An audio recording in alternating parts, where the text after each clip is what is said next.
नमस्कार मित्रों, मैं संदीप पटेल आपका फिर से एक बार स्वागत करता हूं इस बेबीलोन की स्टोरी में। आज डे 3 है और हमने आपको पिछली बार बताया था कि कैसे वहां की सेना युद्ध करती थी और वहां की सेना कितनी बड़ी थी उस समय। आज हम आपको बताएंगे कि एक व्यक्ति होता है बेबीलोन में, जिसमें वो सोच रहा होता कि उसके पास धन कैसे आए, मतलब उसके पास सोने के सिक्के कैसे आए, वो कैसे ज़्यादा सिक्कों को कमा सके और फिर वो उसका परिवार खुश हो सके। इसी के ऊपर हम आपको एक कहानी बताते हैं। देखिए, ये घटना दोपहर की होती है जब एक बंसीर नाम का युवक, लगभग जिसकी आयु 35 वर्ष की होगी, वो बैठा रहता है दीवार पर और वहाँ से वो राजा के महल की तरफ टकाटक एक ही दृष्टि से, मतलब एकदम जैसे बगुला बैठ जाता ध्यान लगा के, वैसे ही वो देख रहा होता है। और शहर में क्या चल रहा, पूरे नगर में रथ आ जा रहा है और जो मज़दूर थे पानी भर के ले जा रहे, उनकी आवाज़ें, मतलब जितना भी शहर में शोर शराबा था उससे कोई मतलब नहीं था। उसको जैसे सुनाई ही नहीं दे रहा है। उसके सामने से लोग गुजर जा रहे हैं, उसको बुला रहे हैं, वो उठ ही नहीं रहा। इतना वो अपने ख्यालों में या फिर अपने सपनों में वो डूबा हुआ था। इस तरह वो अपने सपनों में डूबा हुआ था। फिर उसका मित्र आता है जिसका नाम कोबी होता है। वो उसको देखता है कि ये इतने ध्यान से क्या देख रहा है और वो उसको बुलाता है। और जब बुलाता है तो वो सुनता भी नहीं है। वो कई बार बुलाता है तो वो परेशान होकर इसके पास आता है और उसको झकझोर के उठाता है। वो कहता है, मैं तुम्हें इतनी देर से आवाज़ दे रहा हूँ और तुम्हें कुछ सुनाई भी नहीं दे रहा, क्या हुआ? तुम किसी चिंता में हो? वो कहता है कि मैं ये सोच रहा हूँ, काश मेरे पास भी बहुत सारा धन होता और मेरा जो बटुआ है वो सोने से भरा होता है। दोस्तों, मैं आपको बता दूं बटुआ होता क्या। बटुआ को इंग्लिश में पर्स बोलते हैं, जो आजकल आप पर्स लेके चलते हैं। और आज तो डिजिटल हो गया, आप मोबाइल में हैं, पेटीएम है, फ़ोनपे है, यूपीआई है, ये डिजिटल हो चुका है।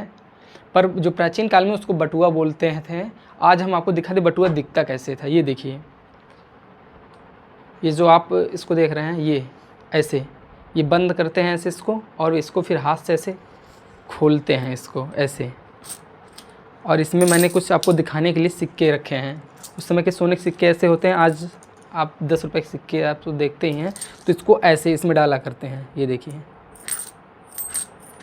ऐसे।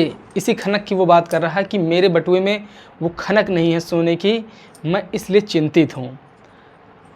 तो उसका मित्र, जो उसका मित्र कोबी होता है, वो कहता है कि तुम्हारे पास तो ढेर सारा काम है, तुम रथ के पहिए पे चमड़ा चढ़ाने का काम करो, तुम्हारे पास इतने बड़े रथ का पूरा काम है, तुम जल्दी से दोगे तो जो अमीर व्यक्ति है तुमको पैसे देगा, इससे तुम अपने परिवार को अच्छा भोजन दे सकोगे। तो कहता नहीं, मैं सोचता हूँ कि मेरे पास और सारा धन आया और यहाँ तक कि मेरे पास 2 भी स्वर्ण के सिक्के नहीं हैं। और कहता कि अगर होगा भी तो मैं तुम्हें भी नहीं दूंगा। अपने सबसे अच्छे मित्र को भी कहता कि अगर होगा भी तो मैं तुम्हें भी नहीं दूंगा, क्योंकि वो मेरी पूरी संपत्ति होगी।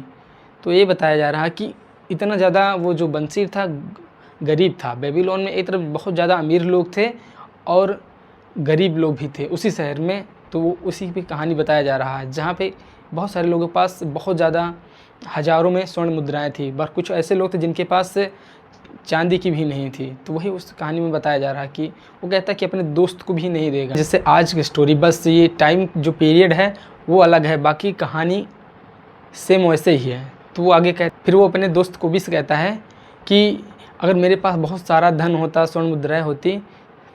फिर वो अपने दोस्त से कहता है कि आज मेरे पास अगर बहुत ज़्यादा स्वर्ण मुद्राएं होती तो मैं, जो उसकी पत्नी हैं, वो कहता है कि वो बहुत अच्छे कपड़े पहनती और वो जैसे जब वो 20 साल की थी या फिर जब उसका नया विवाह हुआ था तब की तरह वो दिखती, और उसके चेहरे पे जो झुर्रियाँ ना होती, इस तरह भी। देखिए, पहले भी लोग अपने चेहरे का बहुत ज़्यादा ख्याल रखते थे।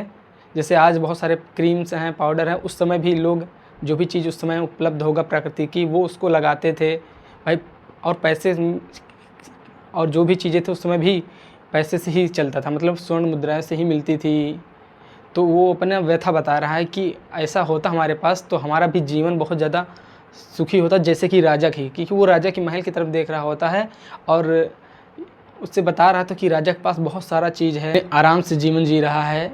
ये सब पूरी बातें अपने दोस्त कोबिस को वो बता रहा होता है। फिर वो बंसीर जो होता है, वो कोबिस कहता है, मित्र, वो भी क्या दिन थे जब हम छोटे थे और एक ही पुजारी के पास, मतलब उनके पास पढ़ने जाते थे, हम गलियों में कैसे खेलते थे। वो भी जो जीवन था बहुत शांतिमय था, ना हमें कोई चिंता थी। जैसे आज हम लोगों को अपने आने वाले भविष्य को लेकर चिंता रहती कि हम क्या करें, ज़्यादा पढ़े लिखें, ऐसा कौन सा काम करें जिसमें हम ज़्यादा पैसा कमा सकें।